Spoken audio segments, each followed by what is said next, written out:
Rags to riches stories capture the imagination. But what about extreme, multi-generational wealth? Can too much money spoil someone or make them lose touch with reality? How would you live if you suddenly had billions of dollars at your disposal? It's hard to even imagine for most of us. But for Mukesh Ambani, imaginations became realities when he inherited his family's massive Reliance business empire. His lavish lifestyle makes Arab royals look frugal. But is too much luxury a bad thing when over 1 billion Indians live in poverty? From Mumbai to Manhattan, Mukesh Ambani lives in unthinkable opulence. His billion-dollar Mumbai home has 3 helipads, a grand ballroom, and hangs vertical gardens over 6 floors. He has a string of mansions overseas too. A luxury apartment overlooking Central Park in New York, a villa in the exotic Palm Islands of Dubai, and more.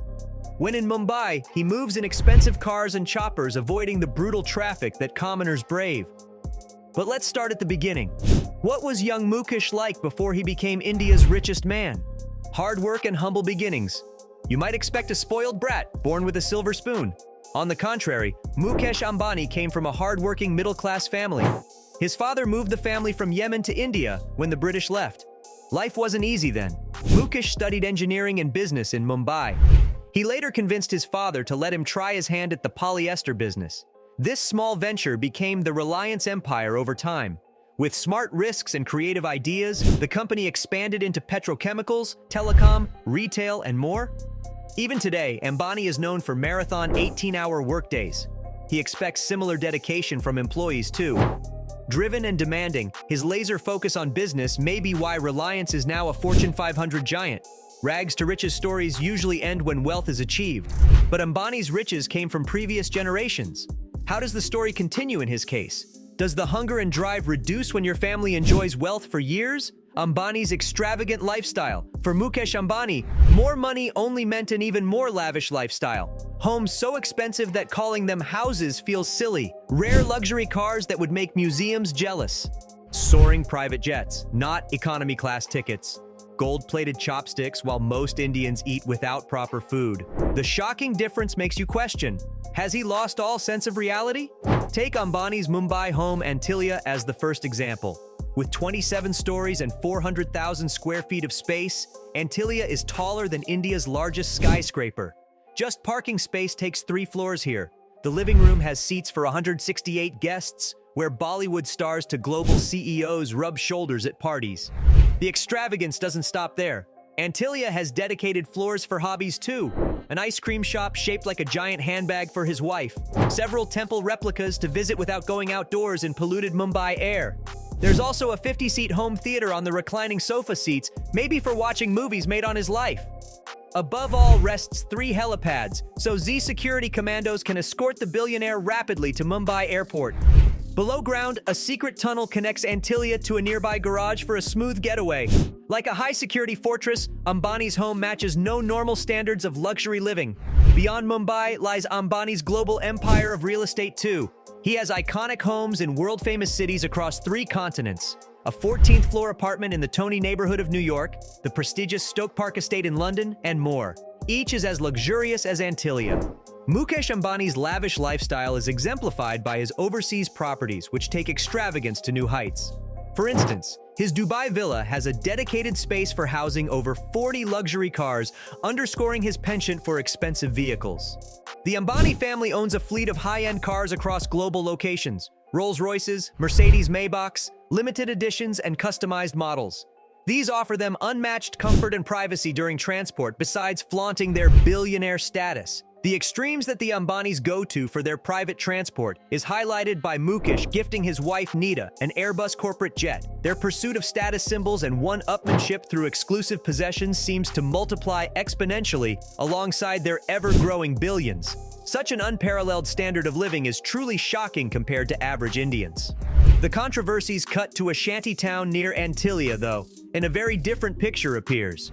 Piles of garbage on the street, naked children playing with stray dogs, men gathered hoping for odd jobs. Mumbai's stark inequality hits hard here. and Ambani's consumption doesn't go unnoticed. Questions have been raised in India's parliament about why Ambani's water bill equals what whole apartment buildings use. Authorities dismiss it, claiming he recycles wastewater from Antilia's luxury pools and fountains. But isn't drawing 24/7 supply for one family unfair when Mumbai battles shortages? In fact, Greenpeace once called Antilia an environmental disaster for this reason. Diesel generators run all its amenities due to unstable Indian power supply. Critics call the building energy wasteful, not eco-friendly like Reliance claims. Ambani dismisses these as unfair allegations. Besides over-the-top luxury, Reliance has faced controversies too: insider trading investigation, regulatory pressure on its telecom arm, and more. But Ambani's financial muscle power gives him an aura of invincibility in India. Not many can challenge someone whose personal fortune is 5% of India's GDP. The patriarch, yet Mukesh Ambani is no villain. In fact, he helms a respected $100 billion group that employs hundreds of thousands of Indians. Many hail his push to make Reliance debt-free recently. He features regularly in India's most respected CEO lists. And unlike other uber-wealthy Indians who live abroad, Ambani remains emotionally rooted to India. He remembers struggling scarcity days even now. Friends say his work ethic comes from early experiences. Colleagues vouch for his caring, people's person side too. Above industry acclaim, though, Ambani is most proud of his family. He has mentored his children well to carry the empire forward. His daughter Isha and sons Akash and Anand are now board members, ushering Reliance into cutting-edge domains like e-commerce and telecom. Ambani has shared his spiritual wisdom with them too, on resisting temptation, finding happiness within. Perhaps a key lesson for next gens threatened by inherited wealth? After all, neither Ambani's father nor grandfather lived in Antilia luxury. So Mukesh wants future Ambanis to earn people's respect, not blind entitlement. Mukesh Ambani's extraordinary wealth and ostentatious lifestyle have made him a controversial figure in India. On one hand, he represents the pinnacles of economic success in India through his tremendously successful Reliance business empire. His rags-to-riches background serves as an inspiration for many aspiring entrepreneurs. However, his unchecked consumption and $1 billion private home Antilia, situated right amidst urban slums, have raised concerns about income inequality and sustainability. Critics argue that his indifference towards poverty and excessive resource utilization set a poor example in a developing country like India. They question if limiting excessive lifestyles of the ultra-rich is a more pragmatic solution than aiming for holistic national prosperity. Ambani's larger-than-life persona also invites constant public scrutiny in this digital era where nothing is hidden for long. Reasonable minds may differ on whether Ambani's model of success is dangerous or intelligent, but he certainly encapsulates the complex socio-economic debates around rising inequality that India grapples with today.